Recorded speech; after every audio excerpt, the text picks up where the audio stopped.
14-year-old and about 21 hours of work.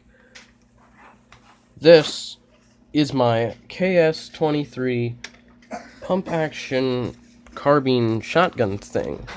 Now, as weird as that explanation of it sounded, come on. This is the other sided one. Come on. Come on, don't ruin this for me right now, man.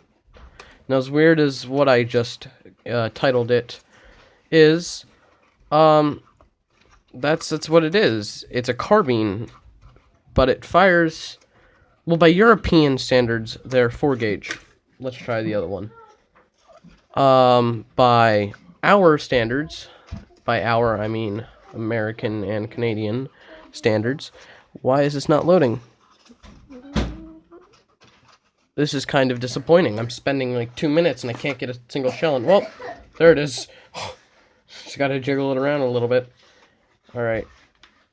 So, without further ado, if I can get number 3. There we go. 4. 1 in the chamber and 3 in the magazine tube. Just like the real thing. Now, iron sights. I'm gonna try and center this. I might be able to. Yeah, we got video games going on. I don't know, this is a really big shotgun. And I'm not going to get that one out of the chamber unless I knock it around a little bit, so... There we go. There we go. This one is just kind of a skinnier one that I shove down the barrel and have it come out the end. So, for appeal. Now, let's see. Let's start with features. Now, there is, of course, a non-functioning trigger and a non-functioning pump release. The cross-bolt safety, which is pretty standard, does work. So there's safe and there's fire, and it doesn't come out either side. The pump action does indeed work, and very reliably for my first pump action shotgun. Well, first pump action anything. The bolt, is, of course, does move, and there's even a bolt head, well, the actual bolt itself, and then the bolt carrier. We've got, no, that's, okay, I guess that's basically it for actual features. Now, as you saw, I did put a few, rolls of cardboard into the magazine tube, and there's nothing holding them in except for friction, and other science stuff that's just kind of dumb. I can remove the end cap from the end of the pump to remove them, so I can have the little gimmick going. Now on the end of the end cap, there's a sling swivel, and there's also one on the rear of the stock. Now, if I wanted to make a sling, say out of like duct tape, wink wink, I could totally do so, and attach it to the shotgun. Now, I used a different technique for the stock. You usually just see the boxing and sometimes layering. This is different.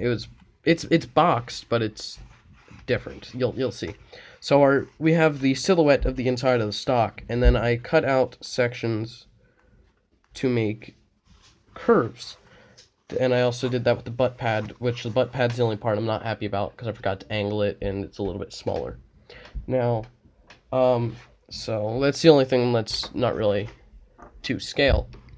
But, you know, I curved all of the ends by taking a piece of cardboard, removing one side of it and leaving the corrugation, and then keeping some of it flat and then bending the rest of it over and gluing it. So I got this nice curved effect, and I cut out some in sections to get the rest of it curved, which doesn't look the best, but for what it is, it looks nice, and I might use this technique later. Now, the rear iron sight has the screw on the rail, and, of course, the rear iron sight. I got a couple strings of glue here. Now, I did find one image in particular that had a scope mounted only on right here, and it kind of was like a Steyr AUG A1 scope, where it kind of came up and to the back and the mount was angled. Oh, why did you put the gun? Where was I? I don't know. Oh, and I was debating with myself whether I should make it or not, and I decided not to for now. Now the front iron sight, if I bring this way back, because this thing is outrageously huge. So I'll show you in a second.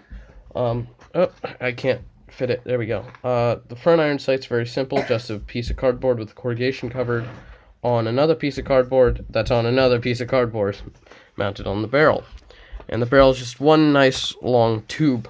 So I really am addicted to cocking this. And actually, that's something we can look at. The pump, I put this is as much detail as it really has. It's nice and simple. So there are a couple light grooves here, which are just thin pieces of cardboard. And then pieces of cardboard with part of it removed glued on around for the front and back, and of course this little area in the middle. Yes, it's either some sort of gripping surface. That's probably what this is, because this is too big to hold your arm up here. That's why it's kind of all grooved up here. So, I'm gonna go ahead and put that on a fake fire.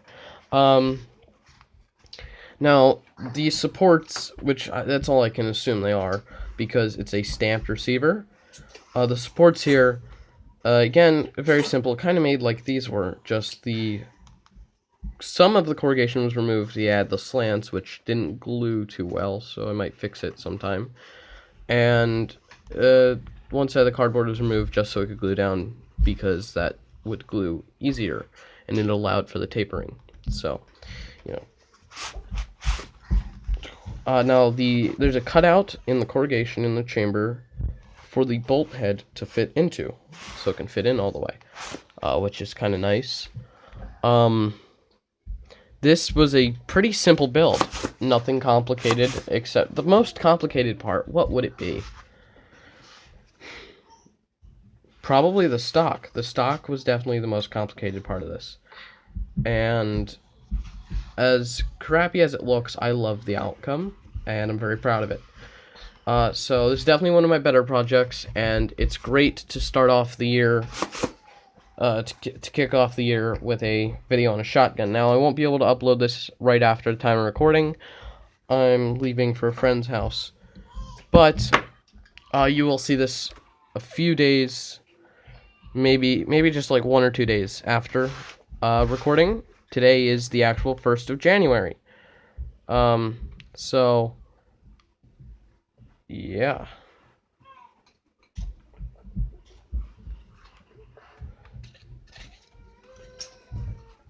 I'm gonna just screw around here. Alright, we got a little bit of noise going on. Alright, and so, I think one of the nice things about the stock is it's very sloppily done, but not the stock, the forend. It's kind of sloppily done, but I've made the tapering for the size, which obviously would have had to have been done anyway, because the difference from the magazine tube size to the receiver, that's why it's tapered in the first place. But I did it real nicely, and I'm proud of it. I wonder if there's any other small details. We got the ring for the barrel and the magazine tube, which is just cardboard, like usual. What else is there? The trigger guard is separate, and I centered it. Okay, that's a little, whoa, hit my phone. That's a little messed up, but it looks nice. I like how it protrudes. This whole gun, just overall, I really like, and I was even debating painting it, which I might do when I get some brown paint for the wood. So, I'm addicted to cocking this, honestly. What other facts do we got about this that I can slip in here? Not much, other than it was a Russian carbine. That's what KS stands for. S is special, K is carbine. But that's if you translate it to English. I don't know how to say it in Russian, so I'm not going to. There are a bunch of interesting things around this, and it's an incredibly simple gun. In fact, you can't even cock it, alright, unless you pull this. Now, that's kind of standard for shotguns, but only when they're cocked. If a shotgun is cocked, you have to press a certain lever in this general area in order to cock it again, to, say, empty the chamber. This is done so it keeps it locked up nice and tight, and it isn't just going to go ahead. This is so simple that you could hold the lever down and fire, and the pump would kick back by itself.